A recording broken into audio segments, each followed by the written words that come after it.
गीता भगवान श्री कृष्ण के मुँह से निकली है। इसमें ज्ञान और दर्शन की अद्भुत बातें बताई गई हैं। इसी गीता का एक प्रसिद्ध श्लोक है, कर्मण्येवाधिकारस्ते मा फलेषु कदाचन मा कर्मफलहेतुः भूर्मा ते संगोऽस्त्वकर्मणि। प्रश्न यह है कि इस श्लोक का क्या अर्थ है और यह गीता में कहाँ है।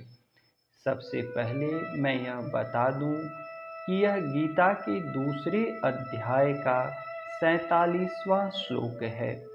इसमें भगवान श्री कृष्ण अर्जुन को संबोधित करते हुए कहते हैं, तेरा कर्म करने पर अधिकार है, उसके फल पर नहीं। भाव यह है कि मनुष्य कर्म तो कर सकता है, किंतु फल देने वाले ईश्वर हैं।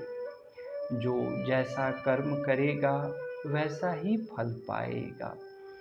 अगली पंक्ति जो है उसका अर्थ इस प्रकार है कि कृष्ण कहते हैं कि हे अर्जुन, तुम कर्मों के फल का हेतु मत बनो और कर्म नहीं करने की भी तुम्हें प्रवृत्ति नहीं हो या वैसी आसक्ति नहीं हो। कर्म तो करना ही है। जो भी मनुष्य इस पृथ्वी पर आया है, सभी को नियत कर्तव्यों का पालन करना पड़ता है। कर्म से भागकर कभी भी मनुष्य को निवृत्ति अथवा शांति नहीं मिलती। कुल मिलाकर भगवान कहना चाहते हैं कि जब आप कर्म करते हैं तो चिंताओं से मुक्त होकर कीजिए। बहुत से लोग भविष्य की चिंता करते हैं, क्या फल होगा, कैसे होगा।